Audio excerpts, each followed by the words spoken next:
What's going on, guys? Welcome back to another video. Today this is going to be a tutorial on how to remove the rear bumper from a first gen 2000 to 2006 Honda Insight. I already have the bumper from my parts car removed, but I'm going to go ahead and show you all a quick walkthrough on how to remove. First of all, what you're going to need to do is get the tail lights removed. I have a video linked on how to do that in the description. Really easy. Phillips head here, 8mm on the back there, and then you'll disconnect the harnesses. Or if you don't want to remove the taillight completely, what you can do is just move this out of the way, and then you'll have access to the Phillips head screw and the 10mm right there. And you'll need to undo those on both sides. So once you have the taillights removed and both of those clips on both sides and the Phillips heads removed, you're going to go under the car. There's going to be a pop clip there, and there will be two Phillips head style plastic screws on each side. The Phillips heads, I'm sure they worked great 20 years ago, but now no matter how many times you unscrew them, they still don't pop out. So you're probably going to need a trim removal tool like this. And I used a Phillips head in order to wiggle these loose. But once that's done, what you'll do is simply just slide this out. It'll probably be stuck in there from gunk, kind of accumulating over the years, but it'll be pretty easy to remove once all that is. Once you have all those clips removed, what you're gonna need to do is remove the rear fender skirts. And if you have the OEM style hardware, what you're gonna do is get a little pinch clamp thing, just like this, and you'll twist the hardware out.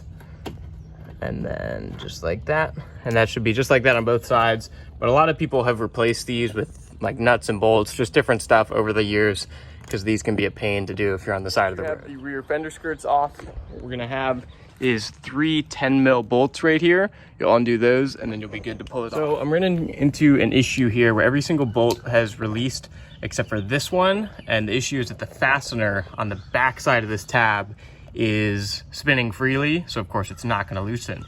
So what I'm going to do is bend this piece a little bit outwards and then use some vice grips to hold that bolt in place from spinning, and then I'll remove it. So I wasn't able to get a firm grip with the vice grips on the stud on the back of this.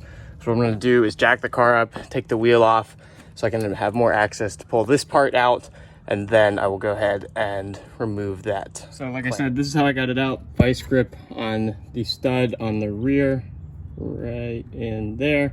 If that wouldn't have worked, or if you didn't have vice grips, what you can do is remove these two 10mm and this whole bracket comes out, and then you'll have more access to this. Before we go ahead and remove the bumper, I kind of already have it out, but you'll see right underneath here, there's a little like triangle plastic piece, which kind of holds it in place.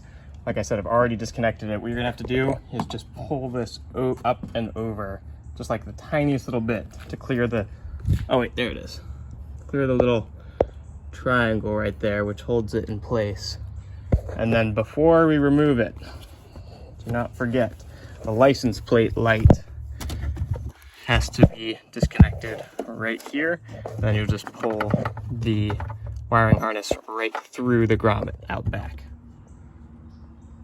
Okay, so once you have that wiring harness disconnected, you're gonna just gently wiggle it out. Like I said, mine's already disconnected, but you will be good to go. And now I'll show you all how to remove the lower black valence part right here. So from there, once you have this set down, you're just gonna get Phillips head, and there will be 1, 2, 3, 4, 5, 6, 7 Phillips heads to remove, and then there will be a couple of pop clips, which I'll show you all in just a second. The tricky part of removing this rear valence is these little clips right here. They are designed to point inwards and bite onto the plastic. There's not a great way to really get rid of these, but what I do is stick a needle nose plier in here, probably a smaller one if you have it, and then extend it outwards so that it kind of pushes the teeth away from this. But definitely wear some safety goggles while doing this, because if they fly up at you, that would be an easy way to ruin your day. So I need to edit that last clip. Originally what I showed y'all was that I was trying to put the pliers in there and spread them. What works significantly better is if you can, just put these in the 2 holes and just spread it out like that. That worked immediately versus probably 10-15 minutes trying to do the original way I showed you. Here I am a few days later. As we can see, the bumper is back on now. What I did is I swapped out my old lower valence right here because it was all faded. I've since realized you can use a heat gun to totally restore this, make it look brand new, but at the time I didn't realize it, so I decided to just swap in a entirely different lower valence. But once again, if you guys did enjoy, I'd appreciate any feedback below as well. If you want to support the channel, I do have ways that you can do that in the description, such as my PayPal, Venmo, and Cash App. Additionally, I do also have a full Insight tutorial playlist as far as taking the interior apart, fixing stuff, just kind of general maintenance as well. So thanks for watching, guys.